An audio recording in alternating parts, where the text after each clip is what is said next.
Downtown Denver just saw its most horrific crime in recent memory, yet violence there overall has fallen. We look at perceptions of safety in the heart of the city. The 16th Street Mall is the spine of downtown, and when we have the spine disrupted, that creates a lot of uncertainty. A suburban county pledges to use local resources to help President-elect Trump round up people for deportation, suggesting that's what Martin Luther King Jr. would have done. A longtime Coloradan leading national disaster response efforts is attacked for being a woman.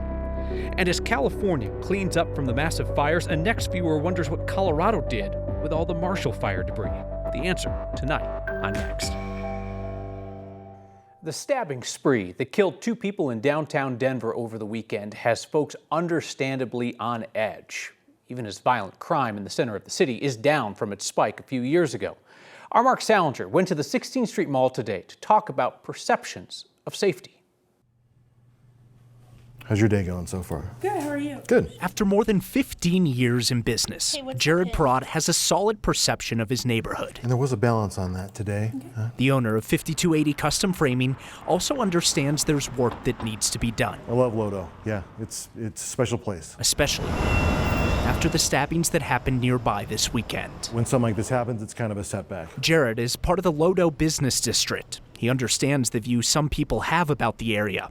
He disagrees with it. I think the perception is the downtown is unsafe. Nobody wants to come down here anymore. The perception of people like E.J. Hollins. It's not safe down here for 2 people to be killed in 2 days in a row. There's a problem. She works off the 16th Street Mall and started driving to work after the recent violence. This should not have happened, and it happened 2 days in a row. Cops flooded 16th Street today for extra patrols. They're working to make people feel safe again in an area the mayor says is already far safer than it used to be. We saw a 23% reduction in shootings. We've seen here in downtown a 55% decline in drug-related offenses. That may be true, but even the mayor acknowledges people may not feel safe here. Yeah, I think there is a question of the difference between perception and reality, and that is part of what we have to address. The reality is that crime is down, violent crime is down by double-digit percentages. And so that suggests that we are a safer city year over year, but at the end of the day, people see very public events like this tragic stabbing. Chris Hines represents the area on Denver City Council. He says the pandemic pushed people away from the 16th Street Mall.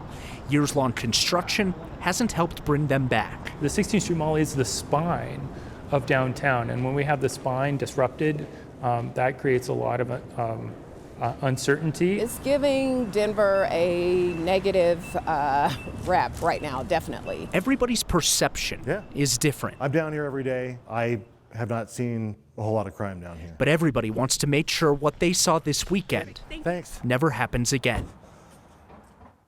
Year over year, the number of violent crimes in downtown and Lodo have gone down recently. In fact, 2024 saw the lowest number of violent crimes committed since 2020. That's according to Denver police data.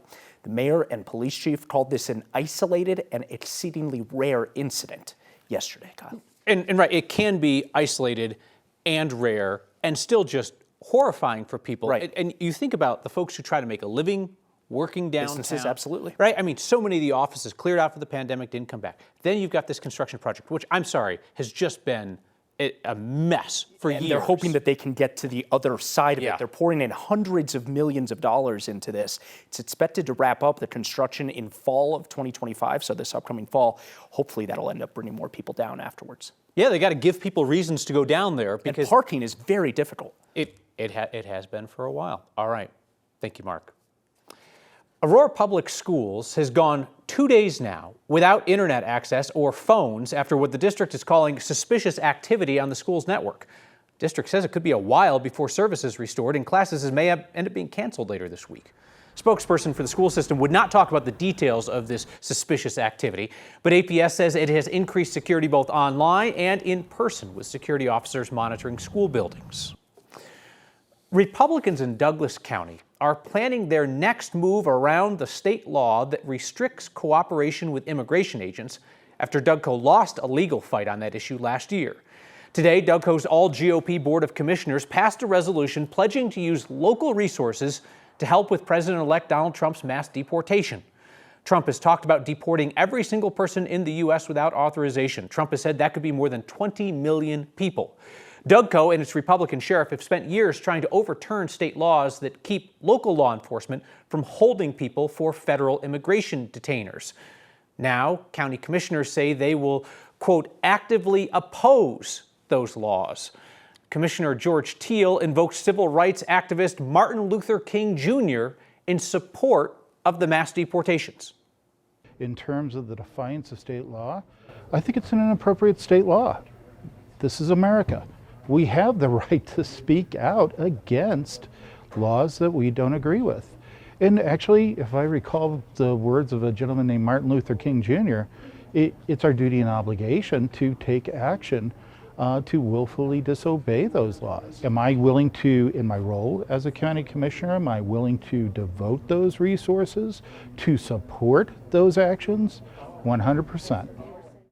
Douglas County fought the law, and the law won. A district court judge in Denver ruled against county commissioners who have said they plan to appeal. President-elect Trump has promised to start that mass deportation here in Colorado, and his point man on the effort has said specifically that Americans can be removed from the country alongside their relatives who are here without authorization if the family doesn't want to have to split up. Our Angela McCall looks at preparations for that very possibility. With a transition of power, an urge to families that now is the time to prepare. There's a lot of talks, a lot of uncertainty about what's actually going to happen, especially in the first few days, few months. Denver nonprofit Justice and Mercy Legal Aid Center created this family protection plan back in 2016 during Trump's first term. They updated it now, 9 years later, before his second. Trying to prepare the public, the community, just trying to have everyone educated on what they need to be doing and also their rights. The plan lays out guidance, the documents to collect from your address, work history, and health records. We're advising people to do this, to go back 10 years as long as they can and gather those documents to show that they have been in this country for the last 10 years. For mixed status families, it's a guide not only for those who are undocumented, but for their children who are, in many cases, U.S. citizens, urging parents to have a plan in place if they're deported and to make sure documents are easily accessible for those who would be caring for them in a parent's absence. It's a way for them to prepare not only for them, but also for their children. Because if they are detained and eventually deported back to their home country, and if they don't have any family members in place that are going to be taking care of those children, then who is going to protect those kids? Who's going to make those decisions? Before a possibility of mass deportations or detentions, it's an opportunity for families to prepare rather than be in a state of panic. And if you're able to do that when you're calm and you're able to think straight, then it's something that you can do. The guide is in both English and Spanish. It's about 32 pages long with guidance and resources as well here in the Denver area, even laying out services, for instance, offered at different consulates. Kyle. And unwinding this, once you get into the situations with these mixed status families, all of a sudden it becomes this scramble for people to get the necessary documentation if it is available to them. Yeah, something, for instance, that we talked about today with Jamlack was, when you have a parent who's deported and then you have a child who's a U.S. citizen, if that parent's in another country, something as simple as a passport, oftentimes you need both parents' signature to actually get that passport issued. So if you have a parent in another country, they're not authorized to be in the United States, that child's not authorized to go to that country of origin, then how, for instance, will you get that passport for them?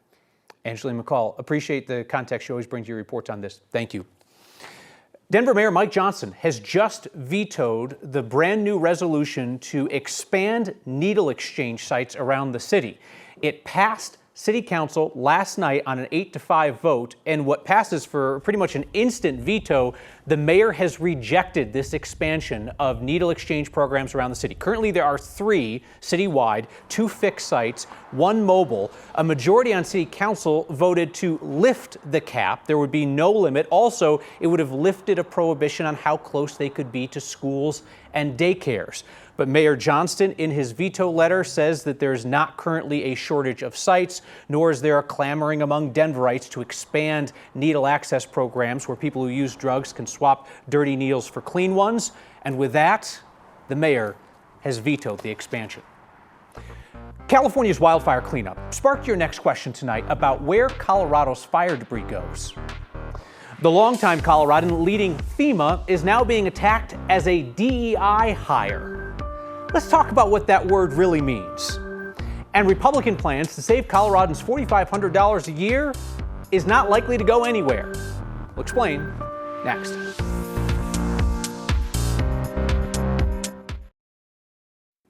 The longtime Coloradan who leads FEMA is being attacked as a DEI hire, apparently because she's a woman. The Republican congressman who made that accusation did not respond to our request that he explain why Deanne Criswell's decades in emergency management don't qualify her for the FEMA job. I tell you, what that DEI hire said was just incredibly stupid. That's Republican Congressman Andrew Clyde of Georgia. He's talking about FEMA Administrator Deanne Criswell, who was unanimously confirmed for the job by the U.S. Senate 4 years ago. Before that, Criswell ran New York City's emergency management through the pandemic. She worked for FEMA, leading national incident response teams, did homeland security consulting in the private sector, led Aurora, Colorado's Office of Emergency Management, and served for 21 years in the Colorado Air National Guard, where she worked on fire protection during deployments to Iraq and Afghanistan. If you'd allowed me to be real direct about this, a Republican congressman calling FEMA Administrator Deanne Criswell a DEI hire isn't subtle or clever or accurate. It's sexist, and it's deeply, deeply dumb. Criswell, longtime Coloradan, has a ton of experience in emergency management in the public and private sector, decades of service in the Colorado Air National Guard, and she has the public administration degree and the work to clearly qualify her for the role. That's why Republicans and Democrats unanimously confirmed her to lead FEMA. But sexist and racist trolling now passes for political thought these days. You'll hear the slur DEI hire being thrown at anyone under scrutiny who is not a straight white man. Again, it's not subtle, it's not clever, it's not accurate. Every American, regardless of politics, but especially straight white guys, should make it clear. Criticizing somebody's decision-making, that's fair game. But if the best you've got is a shot at their race, sexuality, or gender, then please rephrase your concern. Tonight's next question comes from a viewer named Rebecca. As communities in California begin the years-long wildfire recovery process, Rebecca asked us what happened to the tons of rubble left behind after the Marshall Fire in Colorado. That's a good question, Rebecca. So we can't speak to what happened to the debris cleaned up by private contractors who had their own deals with landfills. But Boulder County's public workers cleaned up nearly 175,000 tons of rubble and debris after the fire, and they had to account for what they did for it on the county's online recovery dashboard. There we see 103,000 tons of ash debris went to landfills, 64,000 tons of bricks and concrete without asbestos in it was recycled. They also recycled 2,400 tons of scrap metal, and 1,800 pounds of organic debris like trees and branches were burned to become a soil additive called biochar, which can reduce greenhouse gases by storing carbon in soil. Keep your next questions coming. It can be anything you have wondered about in Colorado, because I promise you, you are not the only one with that question. Welcome your questions in written form. You can also send us video or an audio recording. Email to next@9news.com or text next at 303-871-1491. Let's bring in meteorologist Corey Reppenhagen. Corey, we've got a couple-day window to do anything outside.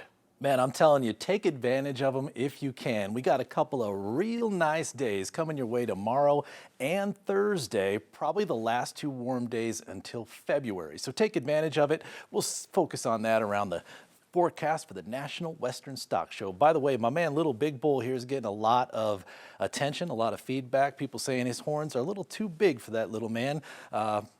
Maybe, but they're also taking a look at his nose here. They're saying it looks like a pig nose. I think it looks exactly like a bull nose. It's just the pink color that's throwing you off there. Pink's just a little bit cuter than black. So little Big Bull is here to stay here until we get through this National Western Stock Show. The cold temperatures are here to stay as well here. 11 days so far in the month of January have been below normal, and we're going to get those 2 warm days coming up. but then we're going to probably finish on a really cold stretch here. Arctic air, big Arctic cold front coming here Friday through Wednesday, and then a very little time before the next Arctic air comes in before the end of the month. I'm telling you, those 2 days coming up tomorrow and Thursday are probably the last nice ones here as this Arctic cold front comes sliding in from the very top of the planet. Be here on Friday, and it looks like it's going to last a while, all the way into Tuesday morning, like with negative temperatures in the morning here. So when you look at your 7-day forecast, we have a potential day still here for Friday because of the timing of the exact front, still a little off there. But Saturday, Sunday, and Monday are going to be impact days here, looking at negatives on Tuesday as well. So it's going to be a 5-day stretch of Arctic impacts. Colorado's Republicans at the Capitol have a plan to save families thousands of dollars a year, but they currently lack the one thing they would need to make it happen.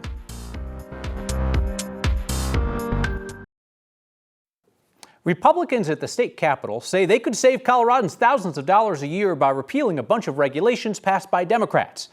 But the Republicans have a tiny caucus on both sides of the legislature, so they'd need a lot of Democrats to vote for these repeals, and it's not clear if any of the Republican proposals have a single Democrat on board.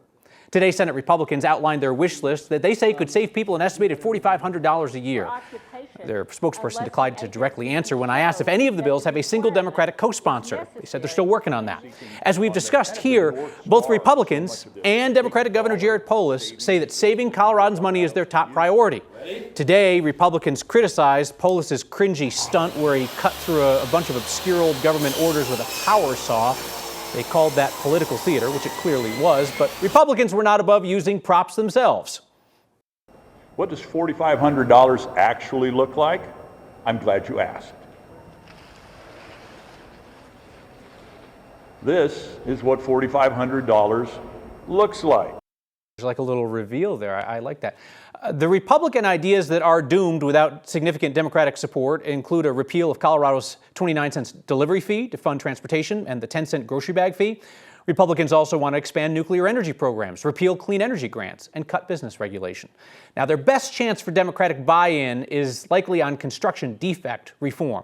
The governor is pushing for a compromise this year with the goal of increasing condo construction in Colorado while continuing to protect buyers from shoddy construction. Where can we get buy-in? Where do we have Democrat participation? There is a conversation in the building this year, as there was last year, on construction defects reform. The big dollar savings for the people of Colorado is wrapped around housing. That's the place where we can truly get the benefit. Democrats at the Capitol have a 43-22 majority in the House, a 23-12 majority in the Senate. They run the show. Your feedback is stacked up higher than that pile of bills the GOP brought to the Capitol. We'll read some next.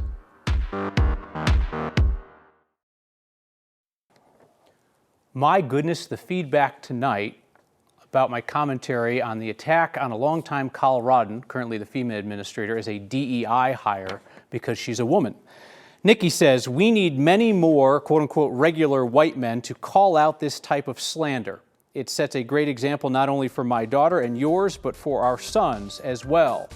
Similar feedback tonight from Nan and Jessica and Lisa and Angela and Tina and Patty and Jody and Diane and a bunch of dudes too.